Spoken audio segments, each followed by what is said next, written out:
Welcome back to the Rogue Millennial. I'm Kate Hildreth, and today I really want to delve into the topic of big corporations and public trust. So from my perspective, I'm not sure we can trust any big corporation these days, and I'm going to explain why. Big pharma, big tech, big beauty, all of those big industries that don't have the public's interests at heart. So the intersection of healthcare and corporate interests has long been a subject of scrutiny, especially in the context of the pharmaceutical industry.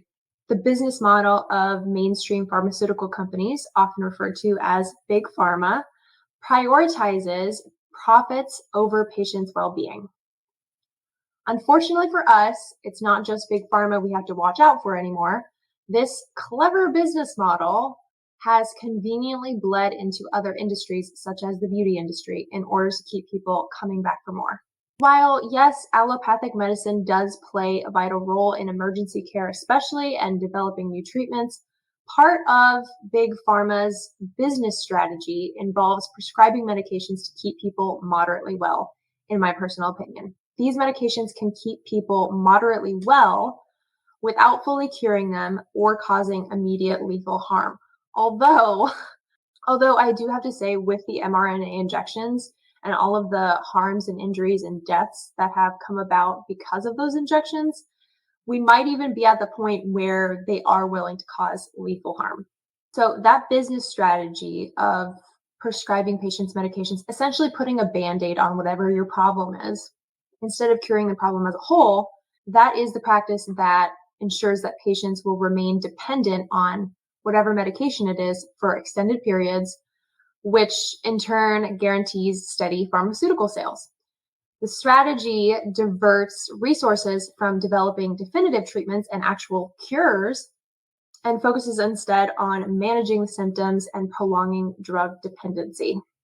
The overprescription of medications has several implications for public health. First of all, it can lead to increased drug dependency across the board among patients, especially with long-term use of certain medications that cause serious side effects or diminishing effectiveness over time. So if someone starts on a medication and they have to end up upping the dose because their body gets accustomed to it, they have to keep coming back for more. And a lot of the time they can't really wean themselves off because not all drugs, it's not safe to do that for all drugs. You could start a very, very dangerous drug that you're prescribed, and it's not necessarily easy to get off of it because the side effects are so severe if you try to just stop taking it one day. Secondly, the focus on symptom management over cures can divert resources away from research aimed at finding more definitive treatments or cures for diseases. Why is that? Maybe it's because they don't want to find a cure. Maybe it's because they want to keep you moderately well so that you keep coming back to buy more medications so that you stay dependent on them instead of regaining your health. And the culture of overprescription contributes to rising costs in healthcare, placing financial burden on patients and healthcare systems alike. Not only are people being pressured these days more and more to take pharmaceutical drugs to fix their problems, they're discouraged from doing their own research. Friends and family are telling them that, your doctor knows what he's doing. Why are you Googling this stuff? Why are you doing your own research? Why don't you just listen blindly to your doctor? Traditional holistic medicine is under attack. And why is that? Because natural alternatives are bad. They're bad news for big pharma.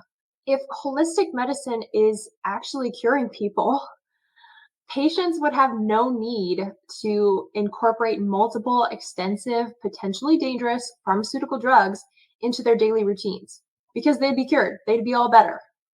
Traditional medicine is under attack because it aims to solve the problem as a whole from the root instead of slapping on a Band-Aid and sending patients home with symptom masking pills so they have to keep coming back for more every time they need a refill. The impact of pushing prescription drugs and propagandizing traditional medicine as quackery is significant on public health. It leads to increased drug dependency, adverse side effects, new chronic conditions. As a result of these drugs you're taking, the side effects of those cause other problems. So now you have to take another drug to get rid of that problem. It's a vicious cycle. This raises a lot of serious questions about the actual commitment to patient well-being. I say questions, but the reality is that Big Pharma doesn't care about you or anyone except making money. And it undermines the integrity of the healthcare system as a whole. So I mentioned earlier that Big Pharma's business model isn't just Big Pharma. It's, big tech, it's big beauty, all of these big corporations that rely on steady income from consumers. So just like big medicine, the beauty industry is adept at identifying and exploiting consumers, in my opinion, marketing a plethora of products, so many products that promise in a lot of ways to address various perceived flaws, wrinkles, acne, hair loss, skin tone, you name it.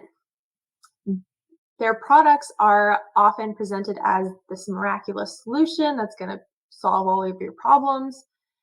And they're marketed as being capable of transforming your appearance to manifest your best self. Be your best self. That's a big phrase that we're hearing a lot more and more. Treat yourself, be your best self. All of these self sort of centered marketing tactics. And of course, everyone wants to be their best self, right? So if I see an ad on TV that's claiming to, make me be the best me that I can be, that's very appealing because we all want to be the best versions of ourselves. The problem is that buying things is not the answer to that. Because beneath the surface of a lot of these enticing promises or ads for products, there's a more concerning reality, which is that a lot of those products out there contain harmful chemicals, which might offer temporary improvements in appearance. You might use it right away and think, wow, this is great. Those temporary benefits offered by some of the beauty products that are out there are often achieved through the use of chemicals, and those chemicals can be harmful with prolonged use. For example, certain anti-aging creams contain retinoids. A lot of them do now. It's actually kind of hard to find drugstore products that don't have retinoids in them. For example, I was looking for an eye cream like, I don't know, last year probably, and it was actually really hard to find an eye cream that was just an eye cream. Like I didn't want retinol in it or tretinoin or any of that crap, and I had to do some digging genuinely because the ones at the store, the ones that are promoted the most, that are really in your face marketing, have those things in them, retinol and other chemicals like that. So a lot of those creams contain retinoids or alpha hydroxy acids, which make the skin appear smoother and more youthful in the short term. They have those studies of like before and after, like look how this lady's wrinkles disappeared or whatever. However, those substances can also cause irritation. I don't know if you guys know about something called purging, which is tretinoin. People who start using tretinoin is a very potent retinoid. It's like retinol, but like much stronger. And it's marketed to be very anti-aging. If you want to get rid of wrinkles, if you want a smoother texture, use tretinoin. Well, one of the side effects of tretinoin is purging. And purging is essentially you start using tretinoin and your skin flares up. A lot of people get really deep acne, just a lot of redness, a lot of irritation. You have to stay out of the sun when you start using tretinoin. And even as long as you're using it, I'm pretty sure you have to like stay out of the sun because it makes your skin very vulnerable and sensitive. And when I heard about purging, I was very disturbed because I was like, if tretinoin is good for your skin, why is your skin freaking out when you start using it? And the only answer that I could find online was that it's just your skin getting used to it. Your skin will get used to it, and then it'll look better after it looks really bad. Your skin just has to get used to this harmful, harsh chemical that you're putting on it every day. So along those same lines, a lot of hair care products are designed and marketed to be able to give hair a lustrous, voluminous appearance. But a lot of those products have sulfates and silicones and alcohols in them, which strip hair of its natural oils, which means right when you use it, it's great. You're like, this product's amazing. And then the next day or whatever, your hair is dry, it's brittle, it's weak, because you're stripping it of your hair's natural oils when you're using those products. Dryness, breakage, scalp irritation, especially when you're using those products long term again. So it's the same kind of thing, right? It's a cycle of dependency where you're using the product, you think it's great. The next day or however long after you use the product, these problems come back and they might be worse. Your hair is getting more dry, which means you need to go buy more conditioner and you need to go buy more of the spray that makes your hair look smoother during the day. It's a business. It's actually a really smart business model. It's evil for sure, but it's smart because if people, again, are dependent on your product, they're going to keep coming back. And if they keep coming back, then you make more money. And that's the goal here. So for those of us who have lived through the COVID years and are awake enough to understand what's happening in our society in the aftermath of that, our trust, I think, in big government is waning by the day. Public trust is not doing so well.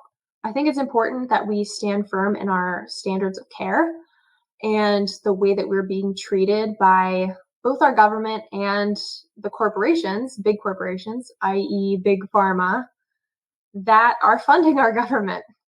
Our trust in the government is waning, if it's still present at all. So, what is the solution?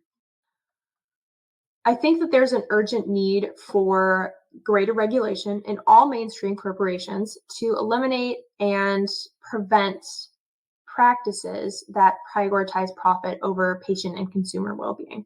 That's the bottom line. And until that happens, why should we trust any big corporation? Why should we trust that they have our best interests at heart? As long as corporations are incentivized to make people more dependent on their products and services, the money will always be more important to them than doing what's right. It's just a fact. Like it's sad to think about, but it's true. All these people care about is money, and whatever makes them money is the route that they're going to take. Ultimately, for me personally, I think it's really important to support the building of a parallel economy. Fostering companies that value transparency, ethical conduct, and the pursuit of genuine health and well-being, I think all of that is essential to the positive progression of society as a whole. I do want to bring up our sponsors at DailyClout because I genuinely believe that what they're doing is really important for contributing to building that parallel economy that we need in order to not be dependent on those big corporations that don't care about us. And they put the well-being of patients and consumers first. So the first one is the Wellness Company. That's dailyclouthealth.com. Promo code Kate for 10% off.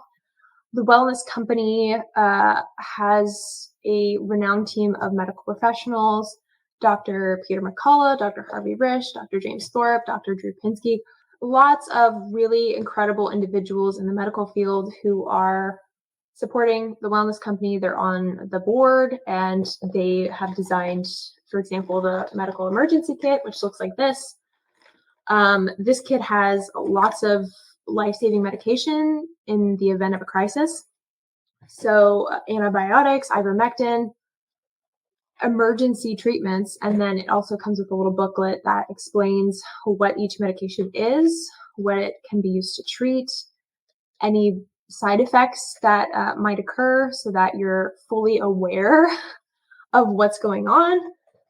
They also have, of course, their spike support supplement, which is great for combating spike protein, both, if you got the injection itself, or if you've been around people who've had the injection. We all know that shedding is real. And so even if you didn't get the shot, it's important to detox your system if you're around people who have had the shot. The other great company is Charlize Luxury Skincare. I talked about the beauty industry in this video, and I think it's really important that especially if you're going to invest in skincare and your goal is anti-aging, skin barrier, just overall skin health, it really needs to be a product that is not going to be harmful to your skin long term. Charlize has a whole line of great products. They have daily facial cleanser. They have nourishing anti-aging toner, oxygen face serum, overnight serum. This is the revitalizing daily moisturizer, and then there is also a lip balm. All of these are toxic free because there are a lot of products that are marketed as quote unquote non-toxic, when in reality they still contain up to 49% toxic ingredients if you live in the US. So it's really important to choose products that are actually going to be beneficial to your skin long term, not just make it look better in the short term. So you can find Charlize at charlize.beauty and use promo code Kate for 25% off. The last company that I want to talk about is Heaven's Harvest. Heaven's Harvest has a variety of products that will help you be prepared in, again, a time of crisis. They have these incredible seed packets. They have variety packs of heirloom seeds, which, they send you a whole breakdown of what each seed is, what the variety is, how to plant it, spacing it out. So there's a lot of them: tomatoes, carrots, celery, corn, you name it. And then they also have food kits, freeze-dried food kits that have a 25-year shelf life. They're non-GMO. They have gluten-free options. So there's really no downside to investing in that kind of preparedness. If something were to happen, you want to know that you have, the medication you need in the event of an illness or an infection.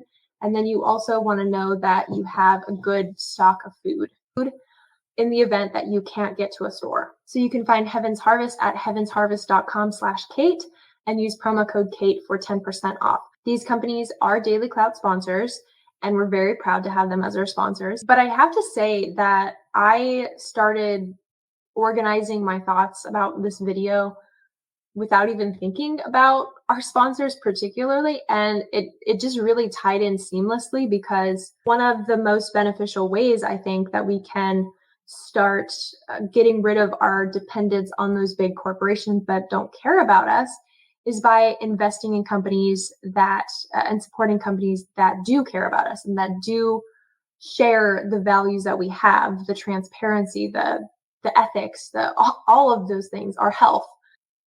So I just think it's really important that we support companies like this more and more. And of course, they are our sponsors. So if you love DailyClout, if you support us, the best way to support us is by supporting our sponsors. So again, that's The Wellness Company, Charlize Luxury Skincare, and Heaven's Harvest. Use promo code Kate for a discount. And thank you so much for watching. I will see you in the next video.